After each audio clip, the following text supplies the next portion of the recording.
할렐루야, 반갑습니다. 오늘도 하나님과 함께 드리는 우리 귀한 예배 드리려고 하고요. 거의 한 달 만에 우리 드리는 귀한 예배인데요. 하나님 기뻐하시고 온전한 마음으로 예배하는 주님의 이름을 찬양하는 우리 귀한 예배 되기를 소망합니다. 우리 이 시간에 주님 보좌 앞에 나가 함께 찬양하면서 함께 예배 드리도록 하겠습니다.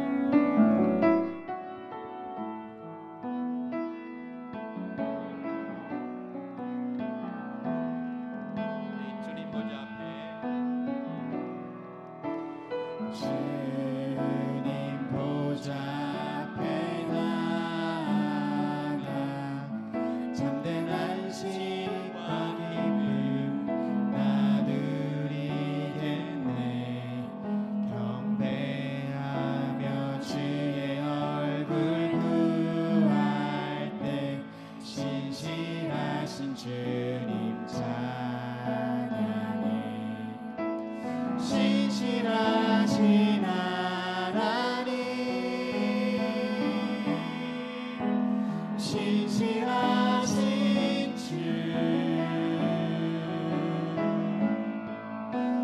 나의 주 하나님은 신실하신 주.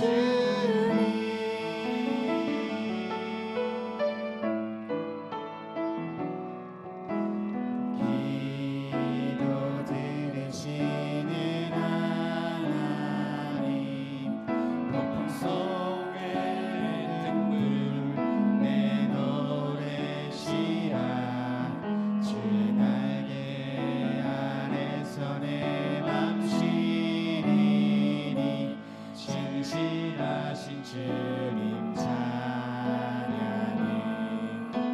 신실하신 하나님, 신실하신 주, 나의 주 하나님은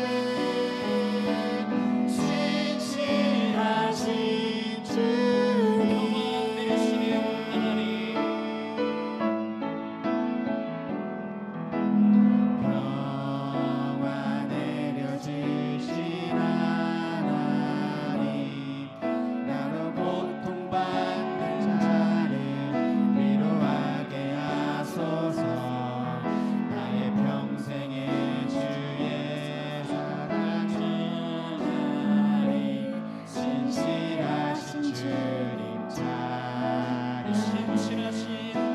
신실하신 하나님,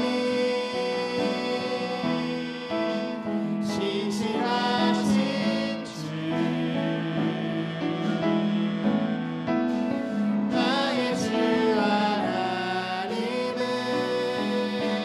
신실하신 주님,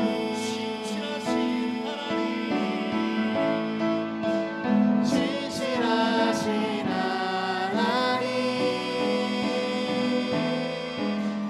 신실하신 신실하신 주,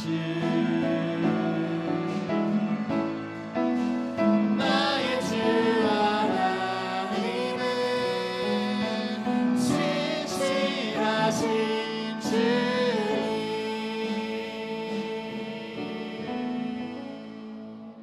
아멘. 계속해서 우리 찬송가 우리 91장 한 번 더 찬양합니다.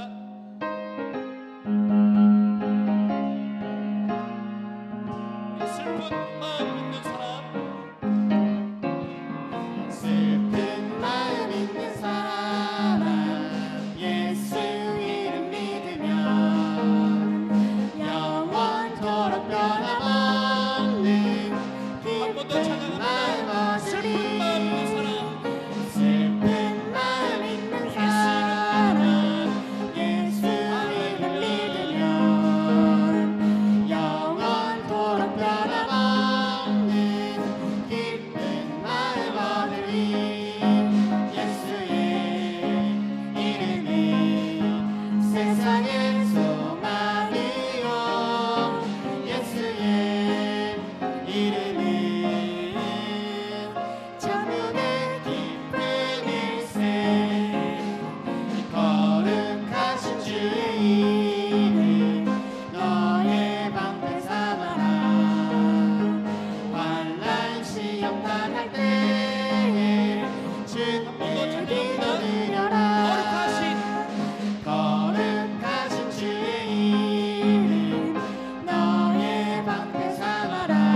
어둠 밤이 지나고 무거워진 벗으니 주의 영이 함께함이라. 성령이 계시네 할렐루야 함께하시네. 좁은 길을 걸으며 밤낮 기뻐하는 것 주의 일절로 한번 더 영이 찬양합니다. 함께함이라. 내가 매일 기쁘게 순례의 길 행하는 주의 팔이 나를 안보하며 내가 주의 큰 복을 받는 참된 비결은 주의 영이 함께함이라. 성령이 계시네 할렐루야 함께하시네.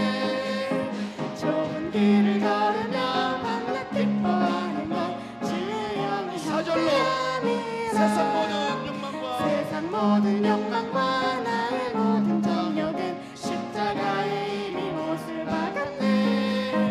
어둠 밤이 지나고 무거운 짐 벗으니 주의 영이 함께함이라. 성령이 계시네 할렐루야 함께하시네. 좁은 길을 걸으며 밤낮 기뻐하는 것 주의 영이 함께함이라. 성령이 계시네 할렐루야 함께하시네. 좁은 길을 걸으며 밤낮 기뻐하는 것 주의 영이 함께함이라. 아멘. 늘 좁은 길을 걸어도 주님만을 위해서 살아가길 바라고요. 주님과 함께 동행하면서 승리하는 이 귀한 한성교회 되기를 소망합니다.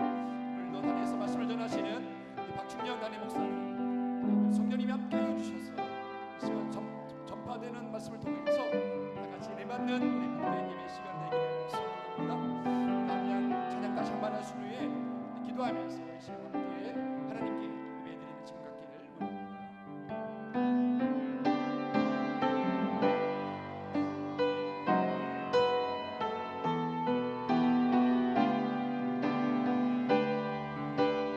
지존하신 주님 이름 앞에 지존하신 주님 이름 앞에 모두 무릎 꿇고 자 경배해. 거룩하신 주님 보좌 앞에 엎드려 지존하신 주님 이름 앞에 지존하신 주님 이름 앞에 모두 무릎 꿇고 다 경배해. 거룩하신 주님 보좌 앞에 엎드려 예수는 절하세. 그리스도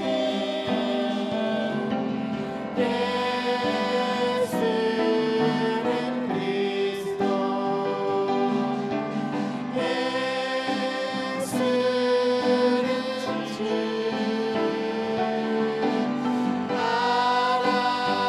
하나님의 영으로 경배드리니. 예수는 그리스도 예수는 그리스도. 예수는 주.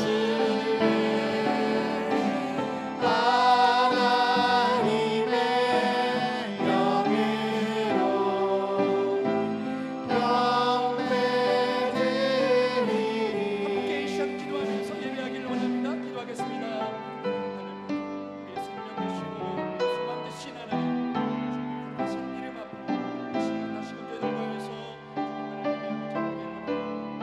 하시며 모든 영광을 주님 예배 시간 할수 있도록 주시옵소서.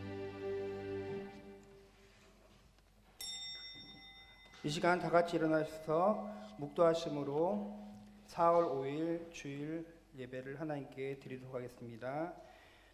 너희는 여호와 우리 하나님을 높이고 그 성산에서 예배할지어다. 여호와 우리 하나님은 거룩하심이로다. 아멘.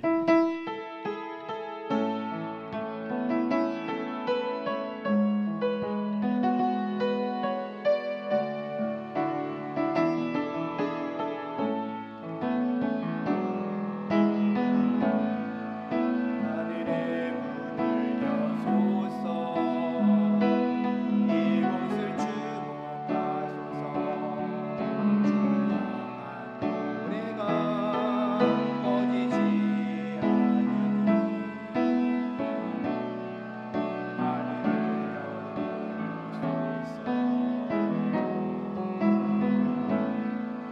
이곳에 임재하소서. 주님을 기다립니다. 네가 하늘에 닿으니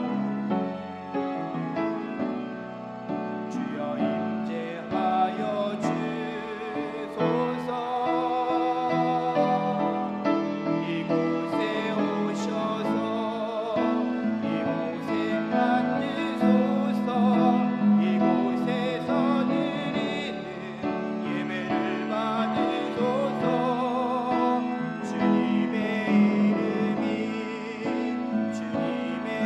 이름만이 오직 주의 이름만. 이곳에 오셔서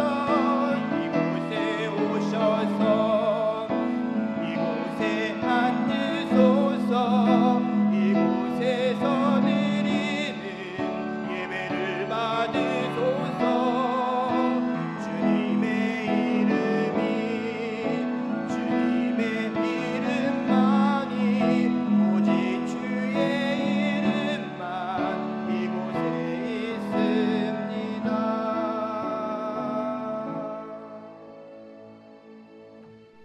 시온에 따라 크게 기뻐할지어다.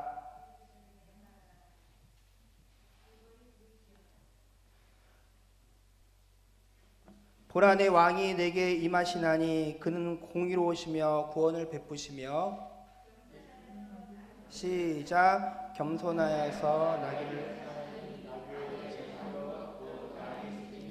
내가 에브라임의 병거와 예루살렘의 말을 끊겠고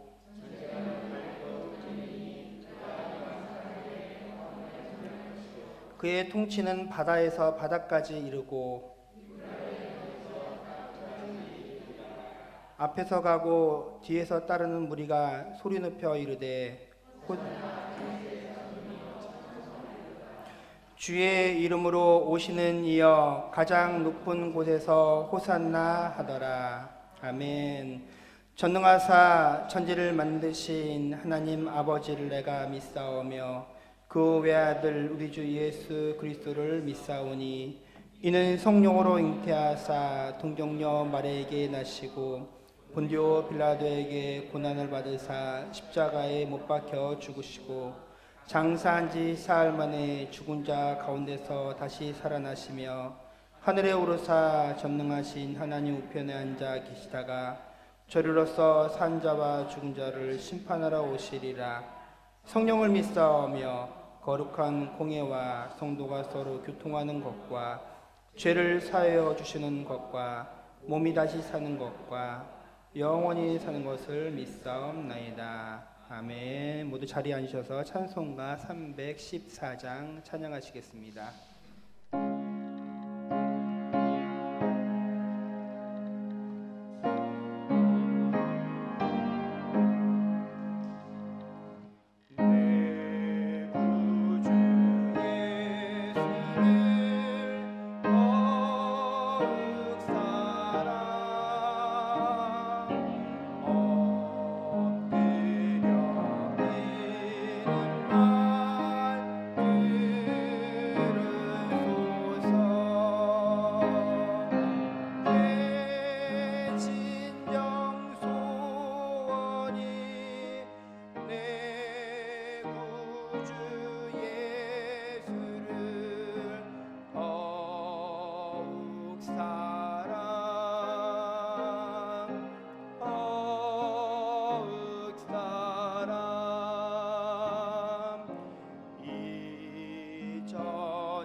참나 기뻤어도 지금 내 기쁨은 오직 예수 나만 내비는 말 내 구주 예수를 더욱 사랑 더욱 사랑 이 세상 떠날 때 찬양하고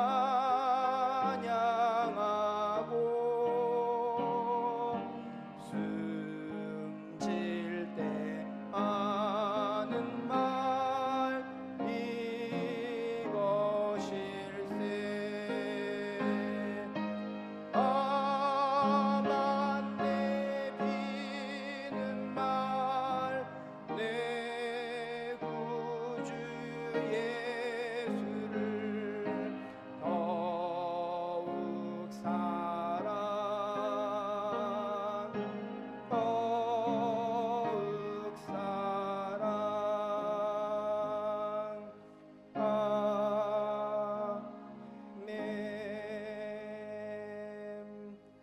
이 시간 우리를 대표해서 이수영 장로님 기도 인도해 주시겠습니다.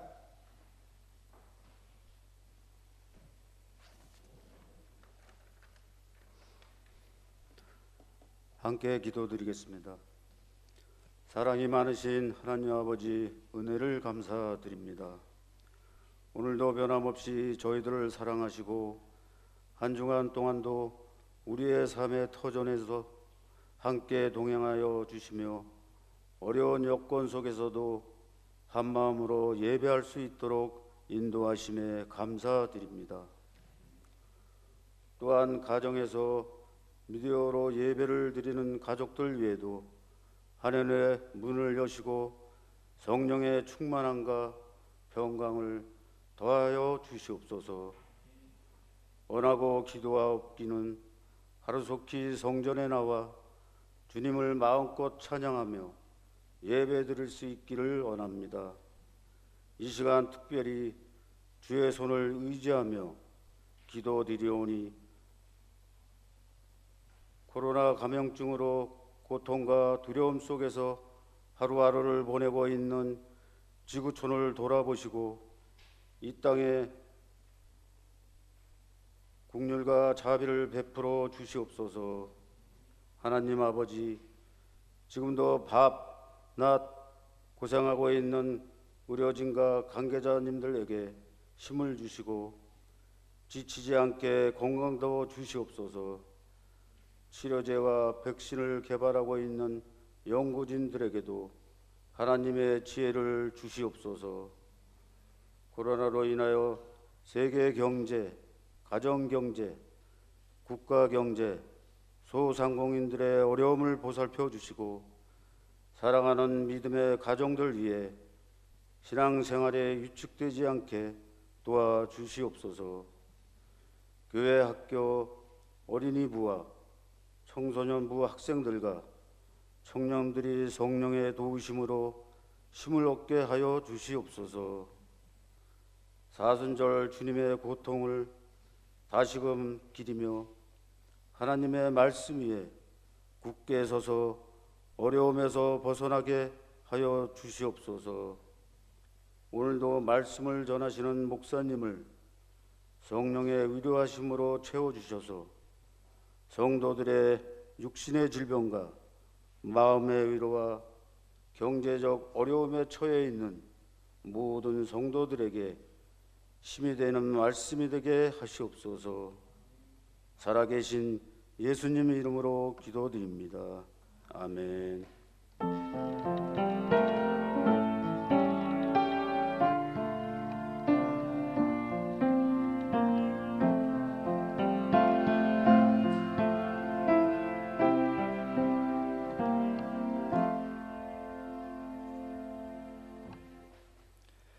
네, 하나님 말씀 보겠습니다. 오늘 하나님이 우리에게 주신 말씀은 에베소서 4장 11절에서 12절 말씀입니다.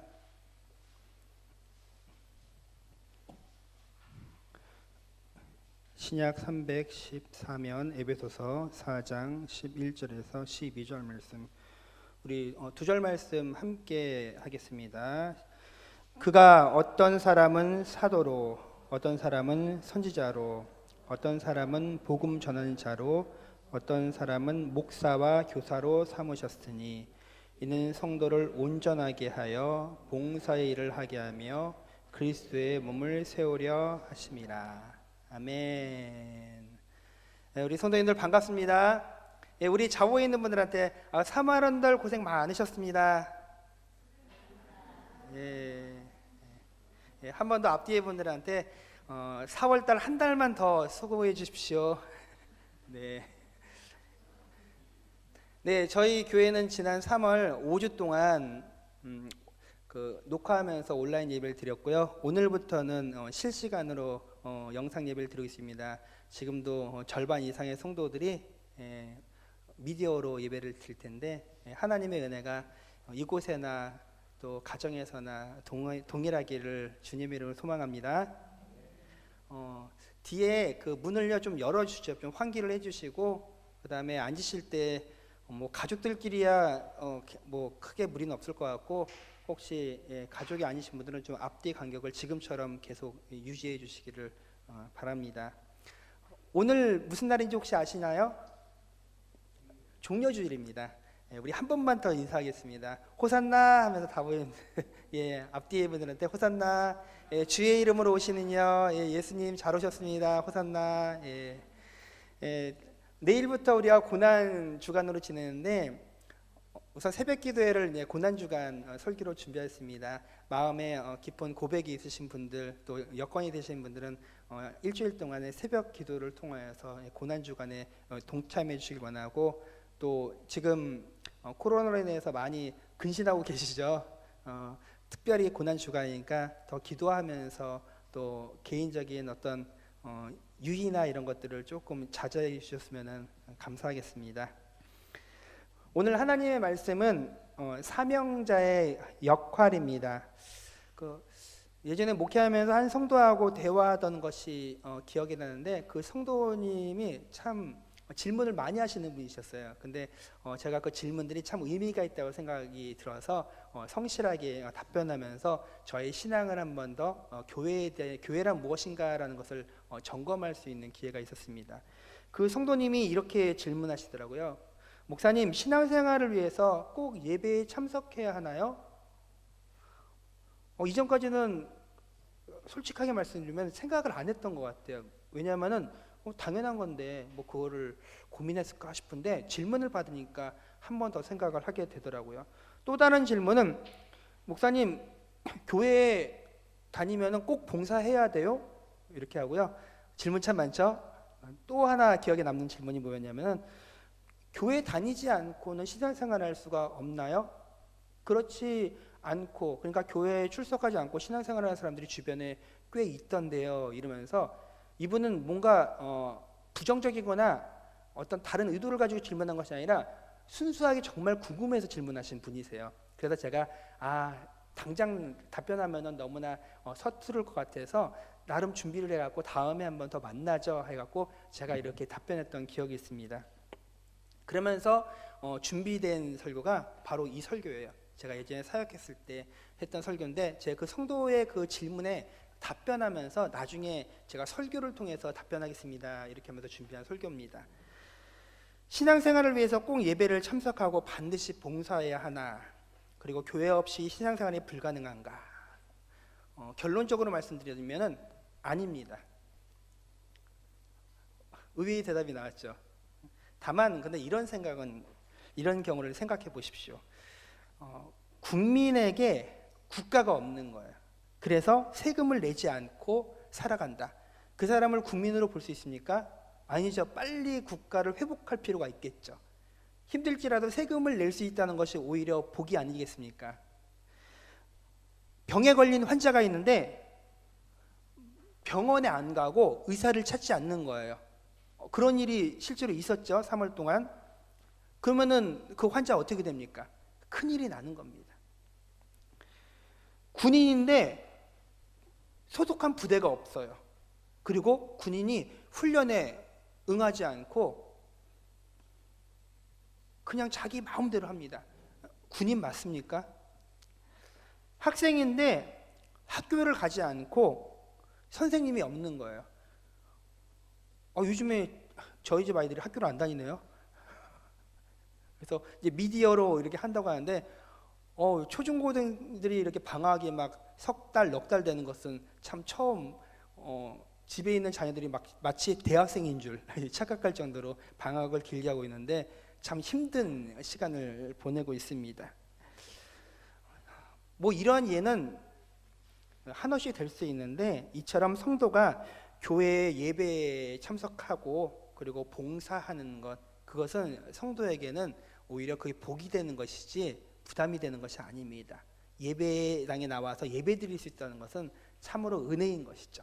그리고 또 교회에서 자신이 어떻게 직분을 맡아서 봉사할 수 있다는 것은 그것은 부담이 아니라 영광입니다. 참 감사한 것이죠. 교회 없이 신앙생활이요, 할 수는 있지만 그 신앙을 지키는 것이 얼마나 힘든지 모릅니다. 우리 그런 거 지금 한 달 동안 겪으셨죠. 혼자서 신앙을 튼튼하게 지킨다는 것이 얼마나 힘듭니까? 함께 기도하고 교제하고 예배드렸던 그 시간이 얼마나 그리웠습니까?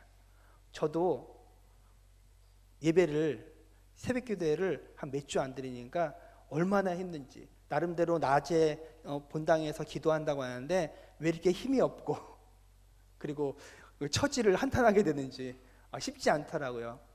근데 성도님들이 저한테 개인적으로 만나거나 전화하시면은 목사님 나름대로 기도한다고 하는데 이렇게 기도가 안 되죠? 참 힘드네요. 이렇게 고민을 토로하신 분들이 많이 계셨습니다. 교회에 출석해서 예배를 드려야 합니다.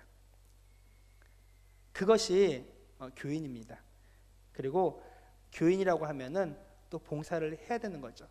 그거는 그에게 짐을 지우기 위함이 아니라 그의 신앙의 유익을 위해서 또 교회를 온전히 세우기 위해서 맡겨지는 직분입니다. 그걸 잘 감당할 수 있으면 그것은 우리에게 오히려 복이 되고 영광이 됩니다. 그리고 꼭 교회에 소속하여서 신앙생활을 열심히 하십시오. 우리 주님께서 승천하시면서 성령을 보내시고 그 성령 하나님이 교회를 세우시고 그것은 이 땅, 이 어두운 세상을 살아갈 때 홀로 살아가면서 신앙을 지키기 어렵기 때문에 돕는 동역자들을 함께 붙여주시고 교회로 모이게 하신 것입니다. 다 우리에게 복이고 은혜임을 알고 우리에게 맡겨진 그 직분과 또 교회를 소중히 여기면서 주님 오시는 그날까지 든든히 서로 세워나갈 수 있기를 주님의 이름으로 축원합니다.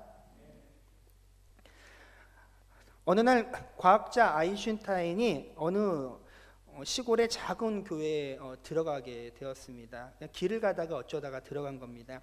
그 교회는 시간상 이렇게 기도하는 시간 중이었는데 그 교회 목회자가 기도 제목을 내고 온 성도들이 함께 기도하는데 민족을 위해서 매우 진지하게 기도하는 현장을 이 아인슈타인 과학자가 목격하게 되었습니다. 이 기도에 참석한 이후에 아인슈타인은 이전에 교회에 갖고 있었던 그 선입견이 다 무너지면서 이렇게 고백을 하였습니다. 제가 그동안 교회에 대하여 참으로 많은 오해가 있었던 것을 회개한다고 이렇게 말을 합니다. 그는 교회가 이기적으로 자기들만을 위해서 모인다는 편견을 가지고 있었던 것입니다. 그런데 교회가 민족을 놓고 뜨겁게 눈물로 기도하는 모습을 보면서 나도 민족을 놓고 그렇게 많이 고민하지 않고 마음을 안 두었는데 교회는 매주 모여서 이렇게 나라를 위해서 기도하는구나 라는 마음을 가지고 그의 생각을 고쳤던 것입니다. 이처럼 신앙에 대해서 올바른 이해가 없는 가운데서 불신자들이나 교회 밖에 있는 사람들이 교회를 비판할 수 있습니다. 이들은 생각보다 교회에 대해서 이유 없이 싫어하고 공격을 합니다. 어떻게 해야 될까요? 전도하면 됩니다. 근데 중요한 것은 교회가 교회답게 바로 서는 것이 중요합니다. 그 교회가 민족을 놓고 기도하는 뜨거운 모습이 있었지 뭐 아인슈타인을 뭘 설득을 하거나 그하고 뭐 논쟁을 한 것이 아닙니다. 교회가 교회다우면 세상은 교회를 다르게 바라보게 됩니다. 우리는 다 성도로 부르심을 받으면서 각자의 그 사명을 받은 자들입니다. 그래서 우리 사명자들은 다 각자의 하나님께서 주시는 그 은사대로 역할이 있습니다. 이 시간 본문을 통해서 올바른 신앙에 대한 교훈을 얻으면서 사명자로서 각자의 역할을 어떻게 할 것인지 고민하는 시간이 되기를 원합니다. 첫 번째로 참된 사역자는 각자의 그 영적인 은사를 따라서 봉사해야 합니다. 본문 11절에 보게 되면은 그 성경적으로 은사적 직분이 4가지가 나옵니다. 11절 함께 읽겠습니다. 시작. 그가 어떤 사람은 사도로, 어떤 사람은 복음 전하는 자로, 어떤 사람은 목사와 교사로 삼으셨으니. 네, 오늘 본문에 있는 이 목사와 교사는 하나의 직분입니다. 목사와 교사는 목회를 하기도 하고 양을 양육하기도 하고 또 가르치는 일이기 때문에 4가지 직분이 나오는 것이죠. 사도, 선지자, 복음 전하는 자, 목사, 교사 이렇게 있습니다. 그 레이 스테드만이라는 그 목회자가 계시는데 그는 교회의 직분을 우리 인간의 이 육체의 몸의 조직에 비유하였습니다.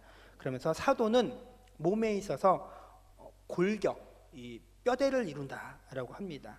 교회를 형성하고 교회를 개척하고 세우는 자다. 바울 사도가 그랬죠. 그리고 예수님의 그 사도들이 전 세계로 예수님이 부활 승천하신 이후에 흩어져서 교회를 세우는 일을 하였습니다. 그것은 마치 우리 몸에 골격을 쌓을지 교회의 뼈대를 세우는 일을 사도들이 하였습니다. 두 번째로는 선지자입니다. 이들은 신경계통에 비유하였습니다. 신경이라는 것은 이 뇌로부터 뇌가 명령을 하죠. 몸 조직한테 손과 발과 뭐 입이나 여러 가지 조직들한테 명령을 전달합니다. 그래서 그 명령을 받고 우리 몸이 활동을 하게 되는 것이죠.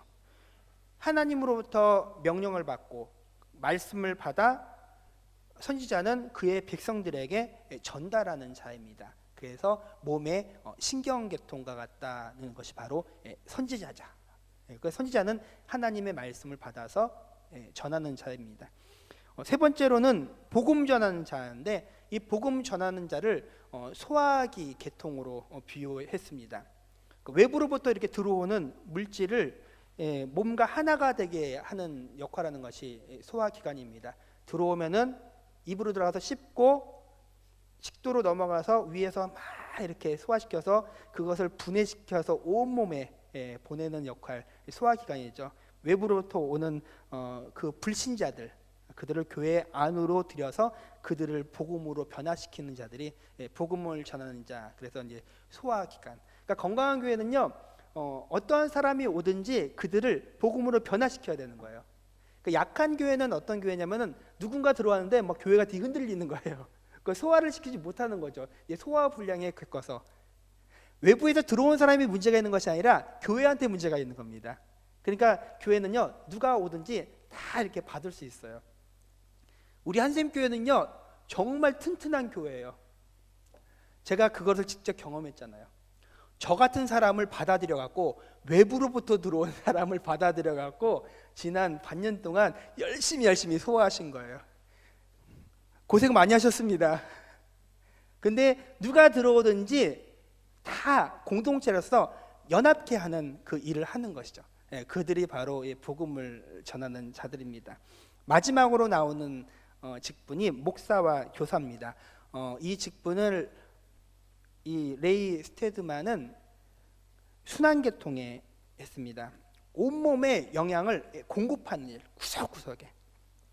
목사와 교사로서 세워진 자는 저는 목사하고 또 주일학교의 선생님들 또 이제 마을장들이나 복음을 이렇게 가르치는 자들에게 필요한 것은 편식하지 않도록 그리고 편애하지 않도록 모든 공동체의 그 구성원들에게 동일하게 영향을 공급하는 일을 해야 됩니다.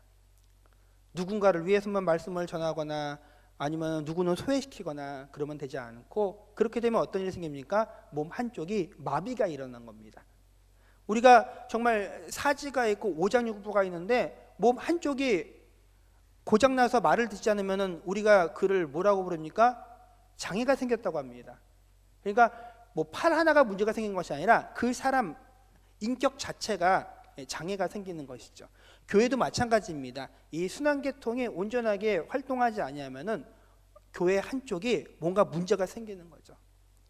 한국인들이 가장 많이 걸리는 병 중에, 아니 사망 원인 중에 주요한 것이 무엇이냐면은 이 혈액에 대한 뭐 뇌졸중, 뇌경색 이런 거 아닙니까? 그것은 무엇입니까? 순환이, 피의 순환이 잘 안 되어서 일어나는 겁니다. 몸 한쪽에 주 혈관 하나가 딱 막히게 되면은 그냥 정지가 되면서 마비가 되고 심지어 죽을 수도 있는 것이죠. 제가 젊은 사람이지만 높아심에서 말씀드리지만, 혹시 어르신들 중에서 혈액 부분에 문제가 있으면은 반드시 혈액약을 드시면 됩니다. 그거 끊으면 안 돼요. 의사가 먹으라면 반드시 드십시오. 하루도 걸리면 안 돼요. 그렇게 해야지 몸 한쪽이 막히지 않습니다. 그렇게 하게 되면은 우리가 온 이 말씀이 교회 구석구석에 전달이 되는 것이죠. 말씀을 성도들이 골고루 전달받게 되면 영적으로 자연스럽게 자라는 일이 생깁니다.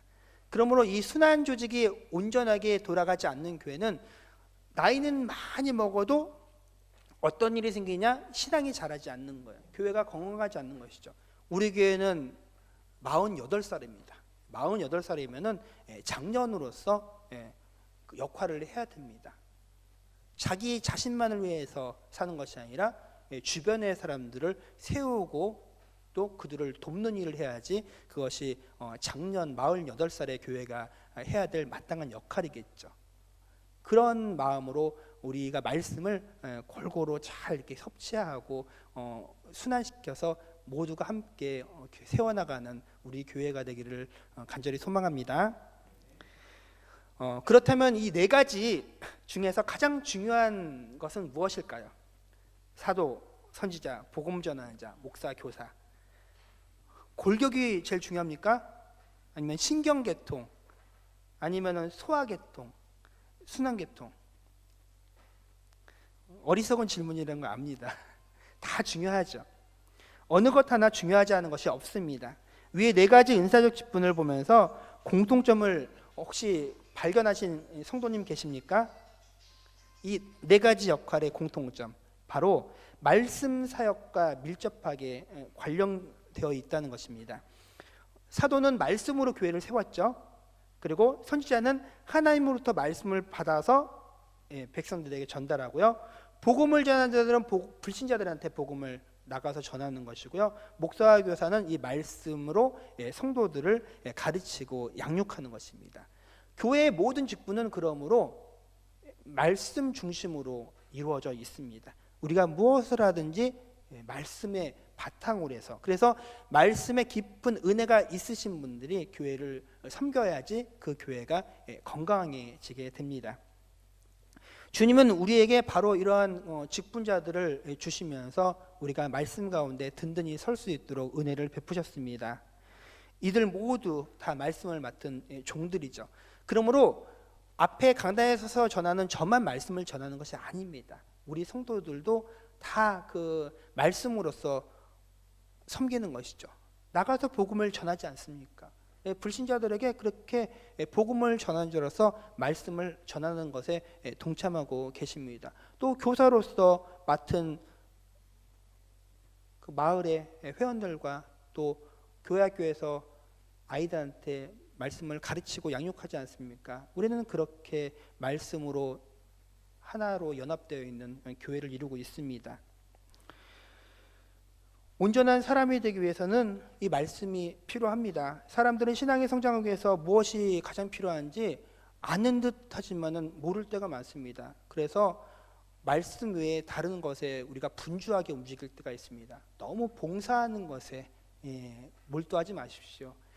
말씀으로 은혜 받아서 너무나 가만히 있지 못하고 감사해서 이 감격을 어떻게 할까 하면서 봉사할 수 있는 우리가 되기를 원합니다. 저도 겪었지만은 부교육자 때는 한 달에 뭐 몇 번 설교할까 말까 순서도 잘 안 돌아와서 뭐 1년에 한 열 몇 번밖에 설교 안 했던 것 같아요. 그런데 우리 한샘교회 와서 얼마나 감사한지 몰라요. 일주일에 10번씩 설교를 하니까요. 참 감당이 안 되더라고요. 그런데 그렇게 말씀을 제가 너무 많이 한다고 부담을 갖기 시작하면은 그것이 어떻게 성도들에게 은혜로 다가가겠습니까? 하나님께서 한 반년 정도 제가 막 버거워하니까 저한테 정신 차리라고 설교를 하고 싶어도 설교할 수 있는 강단을 허락하지 않으시는 거예요. 새벽 예배도 못 드리고 주일 오후 예배도 수요일도 금요기도에도 없는 그런 시간을 허락하시더라고요. 제가 정신을 번쩍 차렸습니다. 힘들지라도 하나님의 일을 감당하는 것이 얼마나 귀하고 감사한 것인지 다시금 돌아보는 시간을 가졌습니다. 우리 성도님들 어떠십니까? 교회 안 나오시니까 행복하십니까? 잠시 괜찮더라고요. 새벽기도에 한 주 없으니까 몸은 편한데, 근데 우리는 몸만 가지고 사는 사람이 아니라 우리 가운데 영혼이 있는데 그 영혼이 신음하기 시작하더라고요. 기도해야 되는데, 은혜 받아야 되는데, 하나님의 일을 감당해야 되는데 그런 마음이 생기지 않습니까? 어제도 함께 수년 동안 목회했던 교회 교육자들이랑 교제를 했는데 그분들이 그런 말씀하시더라고요. 이 코로나19가 우리 목회자들에게는 마치 안식월처럼 다가오지만 또 한 가지 하나님께서 주시는 메시지가 있는 것 같다 이러면서 우리 한국교회가 혹시 그 예배에 대한 그 매너리즘이나 아니면은 각자 당연시하고 있었던 그런 부분들을 다시금 신앙의 점검을 하면서 돌아보면서 교회를 하나님께서 체질을 개선하는 기회가 되지 않을까. 우리가 더욱더 예배를 사모하고 또한 교회를 귀하게 여기면서 또 성도가 성도를 서로 더 애틋하게 새로운 관계로서 자리매김하는데 역할을 하지 않을까, 그런 말씀을 나누었습니다. 우리 성도님들은 어떻게 생각하십니까? 각자 사명자로서 맡은 역할이 있을 텐데 참 감사하죠. 네, 오늘 이렇게 보니까 한 달 동안 여기가 텅 비어 있었어요. 근데 갑자기 왜 생겼는데 오늘 무슨 날이죠? 예, 종려주일이라고 이렇게 딱 이렇게 십자가를 세우는 겁니다. 참 감사하죠. 이렇게 세우는 거 힘들 거예요. 그래서 안 하셔서 좋으셨습니까? 아니에요. 오히려 하나님의 일을 섬기는 사람들이요, 안 하는 것이 힘들지 하는 것이 힘든 게 아닙니다. 하는 것도 물론 힘들겠죠. 하지만 그것이 길어지니까 얼마나 마음이 어렵습니까? 자신의 그 사명을 감당하는 것이 우리에겐 오히려 복이고 은혜고 영광임을 다시금 되뇌일 수 있는 이런 기간이 되기를 축원합니다.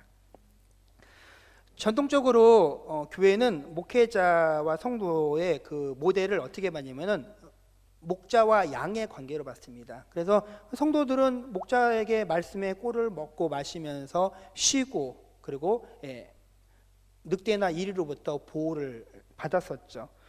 그래서 성도들은 목회자들에게 말씀을 가르쳐 주기를, 그러니까 꼴을 주기를 그동안 요구해 왔습니다. 그리고 목회자들은 그런 역할을 감당하였죠. 그런데 시대가 점점 변하면서 현대교회에 오면서 성도들은 목회자에게 목자로서의 역할보다는 감독, 그러니까 코치와 같은 목회자를 요구하기 시작했습니다. 복잡하고 다양한 세상을 살아가다 보니까 삶에 바로 적용할 수 있는 말씀이 필요하다는 겁니다. 예전에는 양들이 풀을 먹으면은 곱씹어 먹었어요. 그래서 스스로 이렇게 소화시켜서 이렇게 먹었는데 현대교회의 성도들은 바빠진 거예요. 너무 정신없이 살다 보니까 말씀을 묵상하면서 곱씹고 스스로 소화시키는 것이 아니라, 목사님 그렇게 하지 마시고 목사님이 이렇게 다 소화시켜갖고 죽처럼 만들어서 우리는 꿀꺽꿀꺽 삼킬 수 있도록 그냥 그렇게 해주세요. 그러니까 어려운 말씀하지 마시고 자꾸 생각하게 하지 마시고 한번 딱 들으면은 이거구나 싶어갖고 그렇게 감독처럼 이렇게 저렇게 이렇게 하는 그런 말씀 주세요라는 시대로 가면서 그러는 목회자들이 각광을 받는 시대로 변했습니다. 우리 성도님들, 제가 그런 목사가 되길 원하십니까? 말씀을 제가요 전하면은 성도님들이 양처럼 이렇게 씹고 또 씹고 또 씹고 묵상하고 그 말씀을 자기는 적용하고 그렇게 해야지 양이 건강하게 자라게 되고 또 장성하게 됩니다. 물론 현대 교회 다른 교회 목회자들처럼 코치와 감독을 원하시면은 그렇게 할 수도 있습니다. 하지만 잠시 편할 것이고 마음이 시원할 수 있지만은 문제는 무엇이냐면은 성도들의 신앙이 장성한 분량으로 자라는 데는 분명하게 어려움이 있을 것입니다. 그냥 어린아이 같은 신앙으로 머무르게 되는 것이죠. 어린아이 같은 신앙이 되면 어떤 일이 생깁니까? 금방 서운해하고 금방 울고 금방 넘어지고 이럽니다. 아이들 보십시오. 이렇게 같이 다니다가요, 애가 넘어졌어요. 근데 부모가 애 넘어진 거 보고 막 달려가서 막 어떻게 하면서 막 눈물 흘리고 그러면요, 그 아이는요 조금만 다쳐도요 큰 소리를 울면서 엄마가 자기에게 달려오기를 위해서 난리를 칩니다. 다들 경험해 보셨죠? 근데 그 넘어진 아이가 다 이렇게 울려고 하는데 엄마가 못 본 척하고 반응하지 않으면 어떤 일이 생기는지 아시죠? 그 아이가요 좌우를 들어보다가 툴툴 털어나고 일어나갖고 그냥 엄마한테 그냥 갑니다. 그냥 살던 대로 살아요. 그러면서 그런 모습 보는 거죠. 아, 이제 애가 아니구나, 애가 또 컸구나, 우리가 그렇게 말하지 않습니까? 그리고 나중에 또 치료는 하면 되는 것입니다. 마치 그와 같은 것이죠.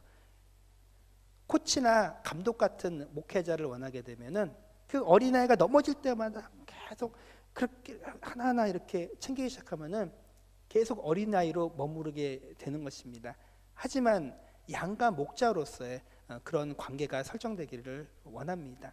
목사와 교사로서 그렇게 했을 때 우리 교회가 잘 이 혈액순환이 잘 되듯이 서로가 서로 소통하면서 세워나가는 그런 아름다운 교회로 세워질 것입니다.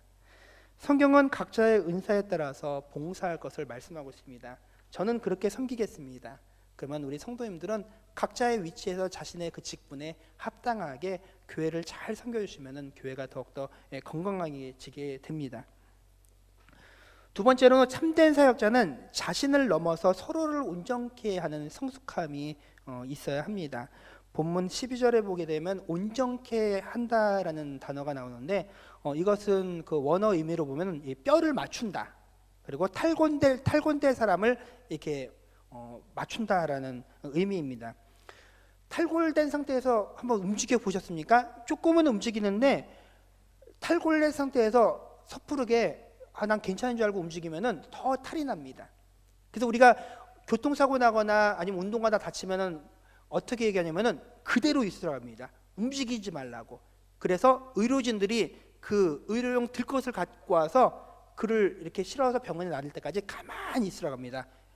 뼈가 더 심하게 움직이면 뒤틀리니까 그 상태에서 멈추라는 것이죠. 온전케 하는 것은 뼈를 맞춰주는 역할을 하는 겁니다. 전제는 무엇입니까? 우리가 온전치 못하다는 겁니다.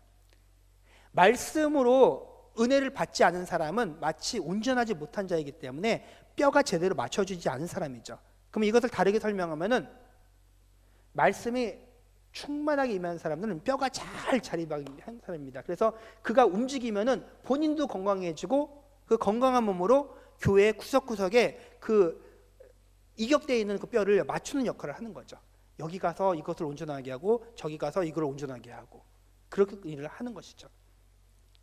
제가 예전에 부목사하면서 행정을 딱 맡을 때 그 당시에 제가 교육대학원에서 그 교수님한테 한번 질문을 한 적이 있어요. 교수님, 행정이라는 단어를 한마디로 요약하신다면은 어떻게 표현할 수 있으신가요? 이렇게 제가 교수님한테 질문했더니 교수님이 너무나 명쾌하게 말씀하시더라고요. 행정은 혈액순환이다. 혈액순환만 잘 되면은 사람은 건강하게 산다. 이러시더라고요. 혈액순환이 잘 돼야지 산소도 잘 공급되고, 혈액순환이 잘 돼야지 음식들이 잘 몸의 구석구석에 전달되고, 혈액순환이 잘 돼야지 아픈 곳이 빨리빨리 그 백혈구들이 전달이 돼 갖고 낫고, 이런 식으로 설명하시더라고요. 그러므로 자네가 교회에서 행정 목사가 된다고 하면은 혈액순환임을 알고 그것을 여기저기에다가 잘 이렇게 소식을 전하고 서로 맞추고 이런 일을 하라. 그러니까 뼈대를 맞추는 일을 하라라고 하더라고요. 그때부터 제가 한 10여 년을 행정을 감당을 하였는데 그 일을 맡고 새로운 교회를 가게 되면은 그 교회에서 바로 막혀 있는 부분을 이렇게 뚫고 서로 소통하게 하는 그런 일을 감당하게 되었습니다. 그러니까 자연스럽게 잘 이게 소통이 되니까 순환이 잘 되니까 교회가 건강해지는 모습을 보게 됩니다. 사람이요 하나하나 잘못된 것을 지적하고 그러면 끝도 없습니다. 그것이 아니라 서로 막혀 있는 것을 뚫어주는 역할을 하면 되는 거예요. 그건 섬기는 것이죠. 그거는 사람을 공격하거나 지적하는 것이 아니라 공동체 전체를 건강하기 위해서 그것을 세우는 일을 하는 것이 바로 행정일체인데 바로 그것이 교회를 온전케 하는 것입니다. 그러게 되면은 그 몸이 튼튼하여서 또 성장하고 성숙하는 일이 있습니다. 우리 자녀들 한번 보십시오. 어릴 때 이게 뼈 같은 거 다치면요 키가 자라는 것이 잠시 멈춥니다. 얼마나 안타깝습니까? 교회도 마찬가지입니다. 뼈가 이격되어 있으면은 자라고 싶어도 자라지 못하고 움직일수록 더 아파하고 힘들어하는 모습을 보게 될 것입니다. 그러면 우리 교회도 이렇게 온전케 되는 일에 집중을 하면은 나중에 우리가 딱 뼈가 잘 맞춰져 있으면 하나님께서 우리 교회를 통하여서 일하시기 시작하실 것입니다. 할렐루야. 네, 하나님은 우리에게 이렇게 각자 직분과 은사를 주셨는데요. 은사는 기쁨이라는 의미를 갖고 있는 이 카라라는 단어에서 파생되었습니다. 은사, 기쁨으로 감당하는 일이 바로 은사라는 것이죠. 그러니까 하나님께서 주신 그 직분을 감당할 때는 기쁨이 있어야 돼요. 감사함으로 해야 됩니다. 저도 목회하면서 기쁘게 감당할 때가 있고 그리고 할 수가 없어 그냥 어쩔 수 없이 할 때가 있습니다. 근데 성도님들이 다 아시더라고요. 아, 목사님이 기쁨으로 목회를 감당하시는구나, 아니면 뭔가 힘든 일이 있으시구나. 저보다도 성도님들이 더 잘하시더라고요. 저는 제 마음 모를 때도 많거든요. 근데 하나님께서 주신 직분을 우리 성도님들이 다 같이 기쁨으로 감당할 수 있기를 원합니다. 나에게 주어진 어떤 직분과 봉사의 내용이 부담이 되는 것이 아니라 슬픔이 되는 것이 아니라 기쁨이 되기를 원합니다. 그러면 우리가 더 주 안에서 온전케 되면서 자라게 될 것입니다. 무엇보다도 자신에게 그 합당한 은사가 무엇인지 발견할 수 있기를 원합니다. 사역하면서 제자훈련이라는 것을 해봤는데 제자훈련의 제일 마지막 단계 하는 것이 무엇이냐면은 은사 점검하는 검사를 해요. 마지막 시간에. 그래서 그 사람의 그 은사가 가르치는 은사가 있다라면 교사를 보내고, 섬기는 은사가 있다면 봉사위원회를 보내고, 또 찬양하는 것에 대한 노래를 잘하는 것이 아니라 찬양에 대한 깊은 마음이 있는 분들은 또 찬양대를 보내고 이런 일을 하였습니다. 그러면은 그 성도들이 정말 기쁨과 감격함으로 그 직분을 감당하는 모습을 보게 됩니다. 우리가 그랬으면 좋겠습니다. 각자 내가 어떤 일을 할 때 가장 기쁜지, 그런 것을 점검할 수 있는 시간을 갖기를 원합니다. 명심할 것은 우리가 하나님의 일을 감당할 때 그 일 자체에 너무 얽매이지 않기를 원합니다. 지나치게 일하는 것만 좋아하면은 그것이 자기 만족에만 머무르게 되는 거예요.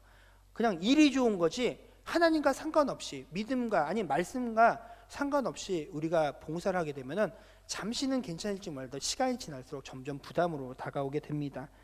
하나님의 일을, 직분을 감당하는 것이 자기의 만족이 되어서는 안 됩니다.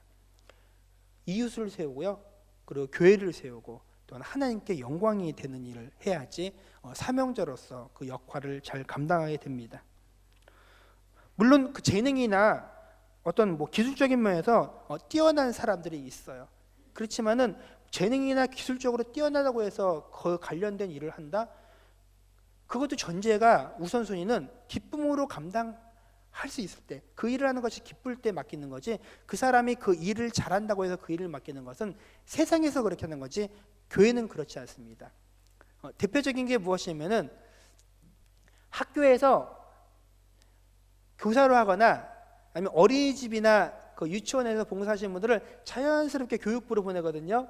근데 그렇게 해서 은사나 재능이나 기능적으로 잘하실 수 있어요. 그리고 그런 것들도 기쁨으로 감당하는 분들 계세요. 근데 이런 얘기를 들은 적이 있어요.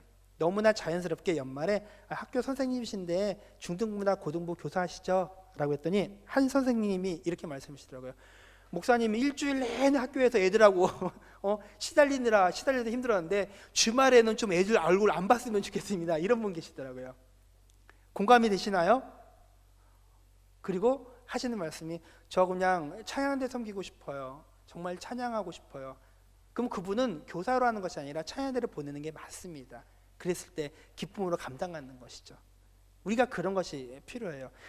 세상의 어떤 직분이나 직업이나 그런 일들을 자연스럽게 교회에서 맡기는 것, 그것은 교회에서 정하는 것이 아니라 그 성도가 스스로 자원하여서 섬길 때 가능한 것이지, 그런 것들이 억지로 짐으로 지워지는 것은 한 번 더 생각해야지 됩니다. 우리가 하나님 일할 때는 항상 그렇게 기쁨을 그리고 은사를 중심으로 세워져야 되는 이유가 바로 거기에 있습니다. 그리고 또한 그 일을 감당할 때 혼자서 열심히 일하는 것이 아니라 함께 동역하는 사람과 맞추어 나가는 이 동역의 마인드가 있어야 됩니다. 사명자는 혼자 하는 것이 아니에요. 저도 목사로서 제가 혼자 감당하는 것이 아니라 저희 목사님도 계시고 우리 전도사님도 계시는데 같이 동역하는 거죠.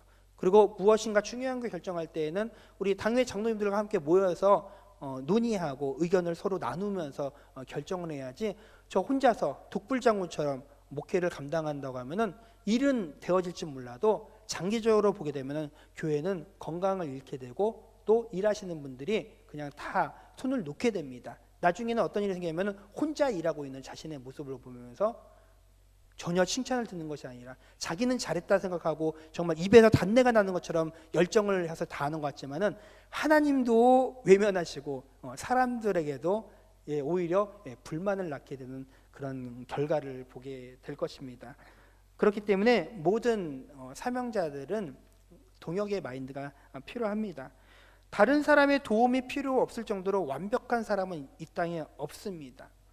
저도 정치를 얘기할 때 한 나라의 대통령은 모든 것을 다 잘하는 사람이 아니라 그 대통령을 돕는 장관이던 참모들을 같이 나누면서 지혜를 나누고 동역할 수 있는 그런 지도자가 더 정치를 잘함을 보게 됩니다. 한 사람의 특별한 능력이 어느 정도의 능력을 발휘할 수 있을지 몰라도 여러 사람과 동역하면서 같이 협력하며 살아가는 그런 지도자를 뛰어넘을 수 없는 것입니다. 교회도 마찬가지입니다. 목사 혼자 아니면은 당회나 어떤 몇몇 사람들의 힘으로 교회가 세워지면 잠시 어느 정도까지는 수준에 빨리 도달할지 모르지만은 주님이 오시는 그날까지 존재하는 것이 바로 이 교회일진데, 교회가 그렇게 장구한 세월을 가기 위해서는 함께 세워나가는 동역의 마인드가 반드시 필요한 것입니다. 세 번째로 사명자의 역할을 잘 감당하기 위해서는 직분을 봉사의 영성으로 수행해야 합니다. 봉사한다는 마음이 필요해야 돼요. 이 봉사는 원어로 디아코니아라는 단어를 사용하는데, 이 디아코니아라는 단어에서 우리가 잘 알고 있는 그 디아코노스, 그 집사라는 직분이 나옵니다. 그러므로 봉사의 일은 집사를 가르치는 것이죠. 우리가 잘 알듯이 초대교회에서 사도들이 성도들의 그 구제일에 열심히 빠지다 보니까 자신들의 그 본질적인 사역인 그 기도하고 말씀을 준비하고 전하는 일에 소홀하다 보니까 세워진 직분이 바로 집사가 아닙니까? 그러므로 집사는 초대교회의 가장 대표적인 직분으로서 모든 교회에 섬기는 일을 주도하고 담당했던 자들입니다. 그런데 이 봉사의 일은 그리스도인들이 세상에서 하는 모든 일을 포함합니다. 교회 안에서만 구제일을 하는 것이 아니라 우리가 칼빈의 만인 제사장론과 같이 우리에게 각자 주어진 그 생업의 그 직업들, 회사를 다니던 사업을 하시던 학생들이 공부를 하던 그런 모든 것들이 다 디아코노스입니다. 하나님의 일입니다. 하나님께서 우리에게 때로는 교회 안에서 섬기는 일이 있고 교회 밖에서 섬기는 일이 있는 것이죠. 그렇게 섬기면서 나아가는 겁니다. 목사인 저도요, 목사로서 교회를 섬기죠. 근데 제가 세상에 나가서 섬기는 일이 있습니다. 무엇을 섬길까요? 세상에서 섬기는 것은요, 먼 게 아니에요. 제가 요즘에 한 가지 하고 있는 게 뭐냐면은 주중에 이 마을을 한 바퀴 크게 돌거든요. 이 내곡동부터 해서 크게 도는 게 있는데 돌면은 한 1시간 20분에서 30분 정도 걸립니다. 마을 한 바퀴 도는데. 참 우리 마을 큰 마을이죠. 예, 우리가 전도할 사람들이 얼마나 많은지 모릅니다. 근데 중간중간에 제가 하는 게 뭐냐면은 쓰레기를 주어요. 그걸 하나하나 이렇게 주면서 전문적으로 뒤에다 뭐 메고 할 수는 없지만은 이거는 좀 운전하는데 차도에 나간 게 있으면은 제가 그걸 건져갖고 한쪽으로 치워놓거나 아니면 너무 더러운 게 있으면은 이게 발로 툭툭 쳐갖고 하거나 해서, 그리고 교회 가까이 갔을 때는 그 많이 주워갖고 교회 쓰레기통에다 버리고 하는 일인데, 제가 세상에서 감당할 수 있는 일이 무엇일까라는 것 중에 당장 할 수 있는 것이 그거더라고요. 그것은 제가 직분으로서 세상을 섬기는 일 중에 하나가 아닐까라는 마음으로 그렇게 합니다. 제가 지나가는 말로 그런 아내하고 그런 얘기 한 적이 있어요. 아직 젊어요. 저 아직 40대입니다. 근데 50이 되고 60이 되고 어느 날 제가 은퇴를 하지 않을까, 그날이 오겠죠? 그러면은 은퇴한 다음에는 내가 무슨 일을 할까? 그래도 저는 여전히 목사거든요. 그때 내가 한샘교회를 위해서 할 수 있는 일이 무엇일까 했을 때, 복음을 전하자. 근데 복음을 전할 때 어떻게 전할까? 라고 했을 때, 혹시 예전에 그거 기억나십니까? 넉마라고 등 뒤에다가 이만한 뚱그런 거 이렇게 딱 메고, 넉마라고 모르세요? 다 저보다 젊으신 분들만 계셔가지고 모르시는 것 같은데 큰 게 있죠. 그래서 긴 집게를 가지고 우리 이 대장님 마을이나 내곡동 다니면서 이렇게 쓰레기 주었으면 좋겠다. 어깨에다가 한샘교회라고 한번 이렇게 어깨에 띠를 두를까? 막 이런 생각도 해봤어요. 할지 안 할지는 제가 잘 준비를 하고 영광스럽게 만약에 마지막 시간을 겪으면은 제가 교회 이름으로 그렇게 섬기는 것도 복음을 전하는 일이 될 수 있겠다라는 생각을 한번 해보았는데, 우리 선생님을 한번 지켜봐 주십시오. 그런 모습 지켜보시려면은 건강하게 오래 사셔야 됩니다. 그래야지 증인이 되시겠죠. 그렇게 우리는 디아코노스로서 세상을 섬길 수 있습니다. 각자의 자리에서 아주 작게 섬길 수 있는 거죠. 심지어 세상을 섬기는 것은 멀리 있지 않습니다. 우리 교회 성도님들이 마스크 하나 잘 쓰는 것도 세상을 섬기는 겁니다. 왜 우리가 이렇게 철저하게 방역에 집중을 합니까? 나 하나의 문제가 아니라 공동체 전체의 문제가 되기 때문에 그렇습니다. 남한테 피해를 주지 않기 위해서 그러는 거죠. 제가 평일에 교회에 있을 때는요, 저 마스크 안 씁니다. 왜냐면은 다른 사람을 접촉하지 않기 때문에 쓸 이유가 없는 것이죠. 그렇지만은 누군가가 오게 되면은 그 애가 피해가 될까봐 스스로 불편함을 감수하는 거 아닙니까? 이것도 세상에 우리가 세상을 섬기는 하나의 방법입니다. 정부에서 요청하는 것들에 대해서 우리 교회가 그 정부의 그 7가지 방역 수칙을 지켜나가면서 지금 예배를 드리는 것도 다 우리가 세상을 섬기는 방법 중에 하나입니다. 그렇게 우리는 직분을 감당할 때 우리가 봉사의 영성을 가지고 수행해야 합니다. 하나의 교회가 세워지기 위해서는요, 이렇게 봉사의 영성을 가진 많은 지체들이 함께해야 합니다. 교회가 온전하기 위해서는 각자 똑같은 하나의 은사를 가진 사람이 모여있으면 교회를 섬기기 어렵겠죠. 다양한 은사가 필요합니다. 그리고 중요한 것은 내가 이것을 통해서 섬겼을 때 누가 알아주기를 원하고 뭔가의 이득을 취하기 위해서 하는 것이 아니라 그냥 순전하게 봉사하는 마음을 가지고, 하나님은 아시겠지, 사람은 모를지라도 하나님은 다 아시니까 그런 믿음을 가지고 감당하는 것이 중요합니다. 그런 우리의 봉사가 있을 때 교회의 연약한 지체들이 우리의 도움을 통해서 서로 온전케 되는 역사가 있을 것입니다. 본문의 12절에 봉사의 일을 하며라는 말씀을 보게 되면은 교회 안에서 각자 자신의 봉사할 일들이요, 적극적으로 찾아야 돼요. 간혹 이렇게 말씀하시는 분이 있어요. 목사님이 아니 교회에서 나한테 아무런 일도 안 맡겨라고 할 수는 있는데, 물론 주도하시는 분들이 성도들의 골고루 그 일들을 맡기는 그런 지혜도 필요하겠지만은 미처 돌보지 못할 때에는 성도들이 그렇게 말하기 전에 스스로가 자신이 봉사할 일을 찾아서 하는 것이 또 필요합니다. 서로가 서로를 어떻게 원망하거나 그런 것이 아니라 내가 어떻게 하면 더 섬길까, 그게 필요하죠. 우리 자녀들 키우면 어떤 일이 있습니까? 자녀들은요, 어떤 일을 시키지 않으면 안 해요. 그런데 성인이 되고 장성하면 어떤 일이 생깁니까? 뭐라고 안 해도 스스로 하게 됩니다. 그러니까 신앙적인 것도 마찬가지입니다. 신앙이 어리게 되면 자꾸 이렇게 안 시키면 뭐 나한테 아무것도 뭐 하라고도 안 해 이렇게 하게 되지만은, 신앙이 자라게 되면 스스로 막 찾게 돼요. 감사하죠? 그렇게 하는 겁니다. 지금 4월부터 이렇게 실시간 예배를 드리는 것도 제가 그렇게 하자는 것이 아니었어요. 성도님 중에 어느 분이 저한테 그러시더라고요. 목사님, 뭐 금요일에 녹화하는 것도 뭐 좋은데 우리 교회 역량으로 실시간 예배도 가능합니다. 시스템상 충분히 가능합니다. 저는 그게 가능한지 몰랐어요.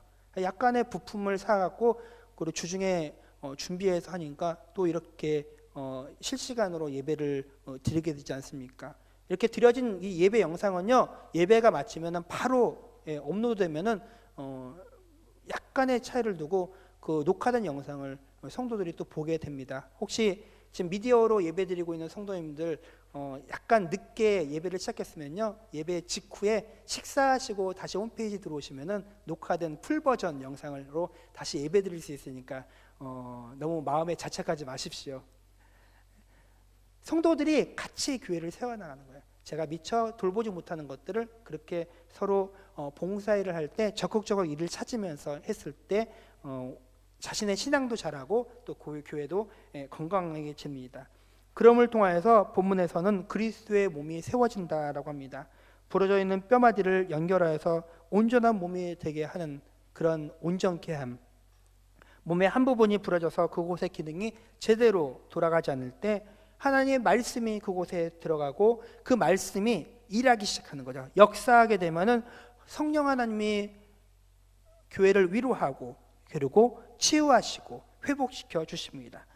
그리고 또 성도들은 옆에서 같이 성령 하나님께서 일하실 때 함께 기도하며 마음을 나누고 도와주면은 교회가 온전케 됩니다. 치료받은 사람은 자신의 그런 치유를 통하여서 교회가 영광스럽게 됩니다. 우리 교회에는 지금 암투병하고 있는 두 분의 성도가 계십니다. 저는 그분들을 놓고 기도하고 또 권면할 때 이렇게 말씀을 드립니다.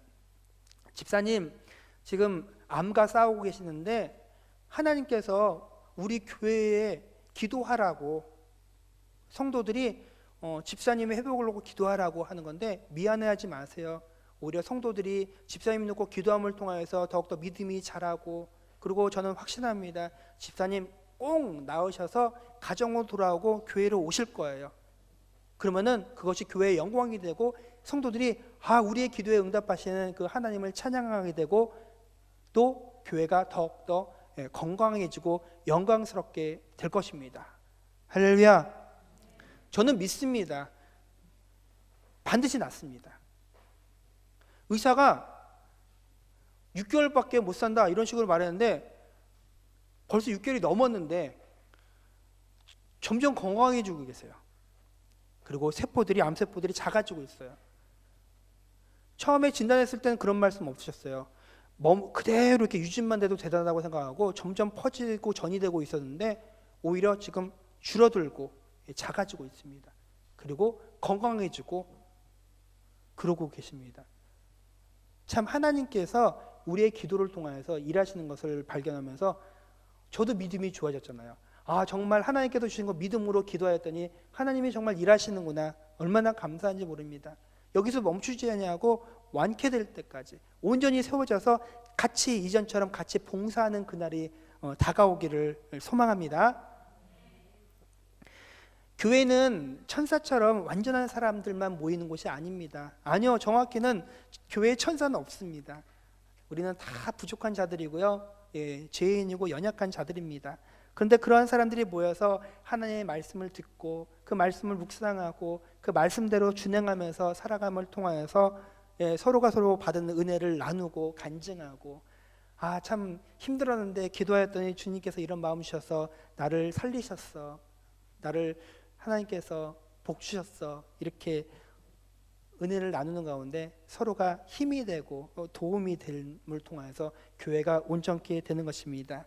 그러한 우리 한샘교회가 되길 원하고 그리스도의 몸된 교회를 함께 세워나가는 사명자로서 자신의 역할을 잘 감당하기를 주님의 이름으로 축원합니다. 우리 이 시간에 함께 말씀 생각하면서 기도하기를 원합니다. 하나님, 우리를 사명자로 불러주심을 감사를 드립니다. 사명자로서 각자 받은 그 은사에 따라서 봉사하게 하여 주옵소서. 우리가 자신을 넘어서 다른 사람을 온전케 하는데 하나님 사명자로서 잘 섬기게 하여 주시옵고, 무엇보다도 다른 마음 없이 순전하게 봉사의 마음을 가지고 하나님 맡겨진 직분 잘 감당케 하여 주셔서 우리 교회가 온전케 세워져서 마지막 시대에 하나님께 쓰임받을 수 있는 일꾼과 교회 되게 해달라고 우리 주님의 이름으로 짓고 함께 기도하겠습니다. 주여, 하나님 감사합니다. 하나님 참으로 주님께서 우리를 아버지여 주의 백성으로 삼아주시고 또한 사명자로 세워주심을 감사를 드립니다. 하나님, 우리가 각자의 그 은사에 합당한 아버지여 직분으로 섬기게 하여 주시옵고, 우리가 먼저 하나님 온전케 됨을 통하여서 또한 아버지여 다른 연약한 자들을 섬길 수 있는 아버지여 그런 역할을 감당케 하여 주셨고 섬기게 하여 주셨고, 또한 하나님 아버지, 우리가 주님 앞에 은혜 받은 자로서 하나님 봉사의 영성을 가지고 서로가 서로를 세워나갈 수 있는 아버지 아름다운 성도로 축복하여 주시길 원합니다. 주여 감사합니다. 하나님께서 주시는 그 은혜 가운데 온전히 아버지 세워져 나가는 아름다운 교회로 주님 축복하여 주시옵소서. 주여 믿습니다. 우리에게 믿음을 더하여 주셨고 믿음을 통하여서 하나님 영광 받으시고 아버지 정말 우리를 통하여 마지막 시대에 하나님의 일을 감당할 수 있도록 축복하옵소서. 하나님 감사합니다. 오늘도 주께서 주의 백성들이 예배당에서 또한 가정에서 이렇게 예배드릴 수 있도록 인도하심을 감사를 드립니다. 하나님 영과 진리로 예배하는 자를 통하여서 홀령 받으시고 하나님 주님 주신 말씀 가운데 우리가 다시금 온전히 아버지의 세워져서 하나님 나라와 주의 아버지의 뜻을 위해서 헌신하고 봉사할 수 있는 귀한 사명자로서 주님 축복하여 주시옵소서. 내가 먼저 바로 서게 하여 주셨고 바로 선 아버지 직분자로서 하나님 연약한 자들을 섬기며 아버지 봉사할 수 있는 귀한 아버지 아름다운 교회와 성도 될 수 있도록 축복하여 주시옵소서. 마지막 시대에 하나님의 일을 아버지 마음껏 감당할 수 있는 귀한 아버지 주의 일꾼으로서 주님 준비시켜 주시옵소서. 예수님의 이름으로 기도드리옵나이다. 아멘. 우리 찬송가 50장 찬양하시면서 봉헌하시겠습니다.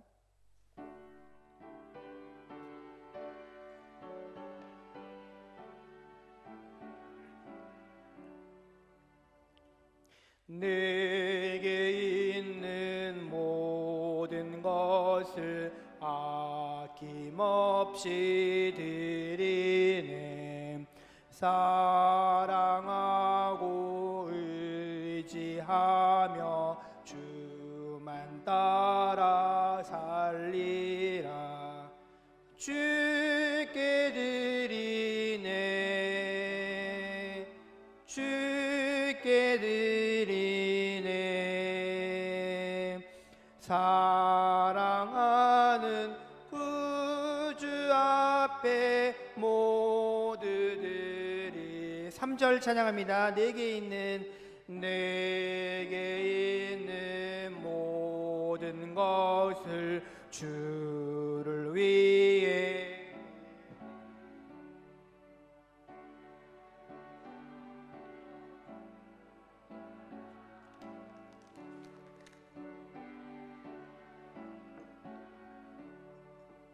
주께 드리네.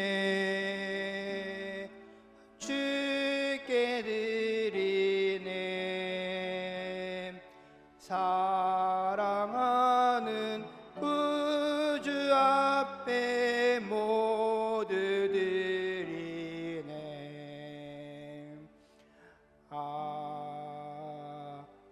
아멘. 봉헌 기도하겠습니다. 하나님 아버지, 참으로 은혜와 사랑에 감사와 영광과 찬양을 올려드립니다. 하나님, 지난 한 주간 동안도 삶 가운데, 가정에서, 직장에서, 또한 아버지 각자 처소 가운데서 하나님의 공급하신가 주의 은혜와 보호하신 가운데 살다가 이렇게 주의 전으로 인도하심을 감사를 드립니다. 삶에 주님께서 주신 은혜에 감사하며 또한 아버지 우리의 신앙의 고백을 이 예물에 담아 드리오니 주님 기뻐 받으시고 홀로 영광 받아 주시옵소서. 주님, 지금도 여러 가지 일로 인해서 고통받고 있는 자들을 세우고 살리는데 이 귀한 예물을 사용하여 주시옵소서. 예수님의 이름으로 기도드리옵나이다. 아멘. 네, 교회 소식을 알려드립니다. 오늘은 종려주일로 지킵니다. 이번 한 주간은 고난주간으로서 새벽 기도를 통하여서 그리스도의 십자가를 묵상하며 경건하게 지내길 원합니다. 다음 주일은 부활주일로 지킵니다. 네, 부활주일날 원래 성례식을 해야 되는데 지금 사회적인 상황에 맞추어서 성례식은 우선 이번 달은 어렵고 5월로 연기하도록 하겠습니다. 주일 오전 예배 지금 영상으로 함께 예배 드리고 계시는데요. 본당 예배와 온라인 생중계를 동시에 진행하고 있습니다. 혹시 마음에 조금 부담감이 있거나 아니 몸에 내가 연약함이 있다라고 하신 분들은 본당으로 오지 마시고 가정에서 영상으로 보셔도 됩니다. 너무 의무감을 가지고 나오지 마시고요. 내가 나와도 되겠다라는 마음 계신 분들 나오시길 바랍니다. 지금 이 주변에 있는 교회들은 다 예배를 드리고 있는데 저희 교회는 정부의 그런 요청에 의해서 지난 5주 동안 녹화 예배를 드렸고요. 오늘부터 우선 소수로 이렇게 진행을 합니다. 사회적 거리두기 그 정부 지침을 온전히 준수해 갖고 사회에도 비난받는 교회가 아니라 덕이 되고 칭찬받을 수 있는 우리 교회로 든든히 세워나가기를 원합니다. 지금 이 예배 녹화되면은 바로 식사하시고 다시 홈페이지를 보시면은 녹화된 영상으로 예배를 드릴 수 있습니다. 기쁜 소식이 여러 가지 있는데요. 그 중에 하나가 김병원 성도님 누구신지 아시나요? 잠시 고개를 뒤로 돌려주시고 이분이 김병원 성도입니다. 아니 고개만 돌려도 박수를 받는 건가요? 박수 잘하셨는데요. 원래 그 3월 초째 주일날 그 주간이 우리 김병원 선생님이 우리 교회에 등록하신 지 100일 정도 되는 날이었었어요. 그래서 이미 2월 말에 떡집에다가 떡값을 내셨어요. 참 귀하신 분 아니세요? 너무 본인이 신앙생활한 것이 감사하고 감격해서 성도들한테 이렇게 떡을 나누고 싶다고 하는데 그것이 한 달이 지나서 오늘이나 겨우 나눠드리게 되었습니다. 상한 떡 아닙니다. 조금 전에 한 10시 정도에 배달된 아주 따끈한 떡인데요. 혹시 예배드리고 우선 나가실 때 받으시고요.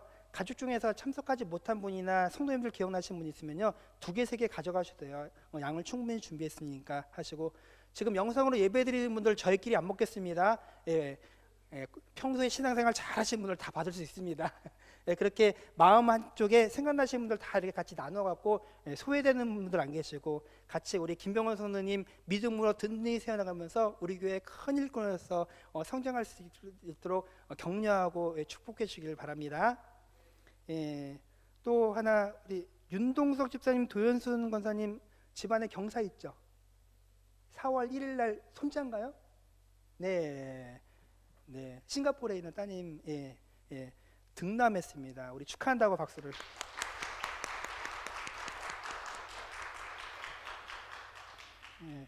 또 하나 우리 장건희 권사님 잘 오셨습니다. 네, 우리 잘.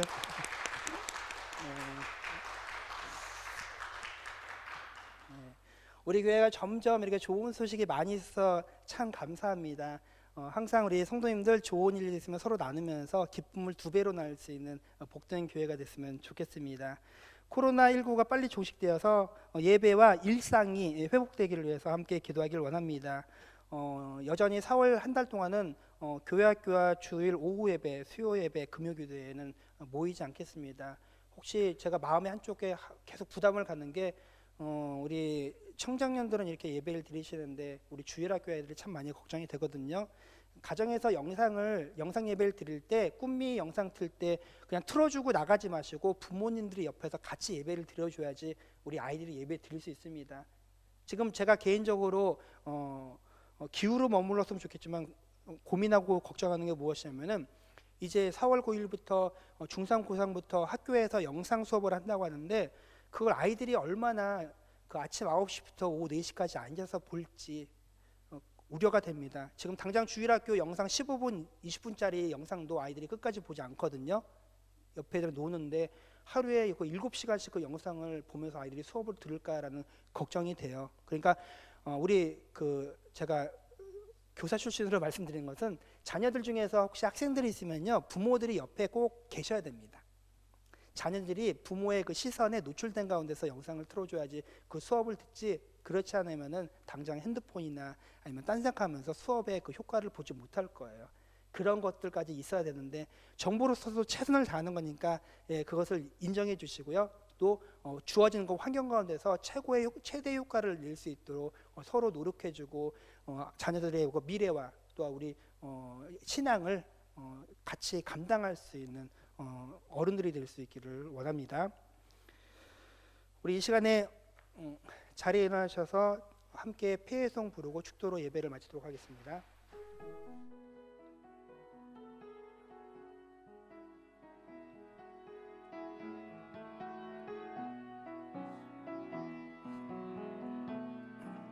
그 선한 힘에 고요히 감사하여 그 놀라운 평화를 누리며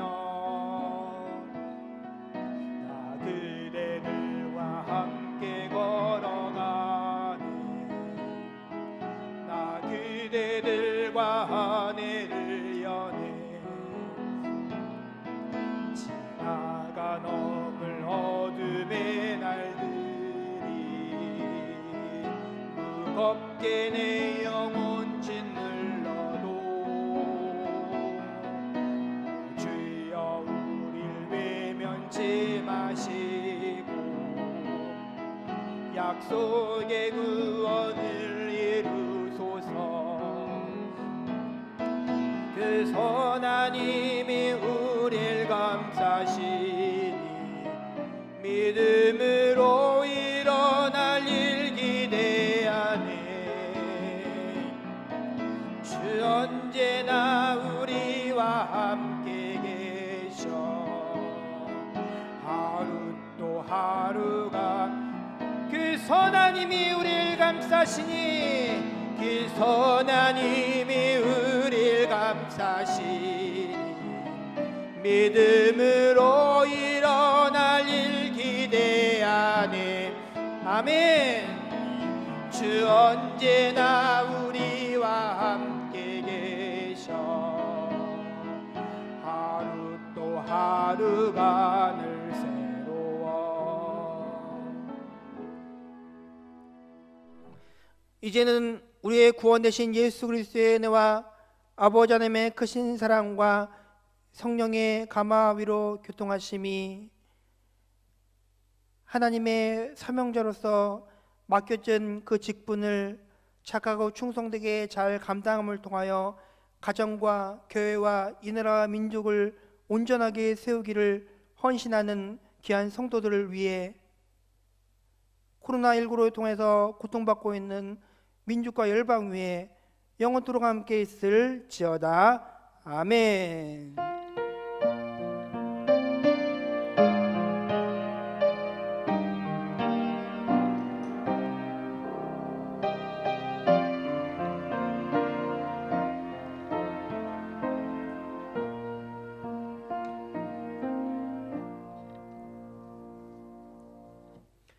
네, 예배를 마쳤습니다. 나가실 때 우리 감사하는 그 떡 받으시고요.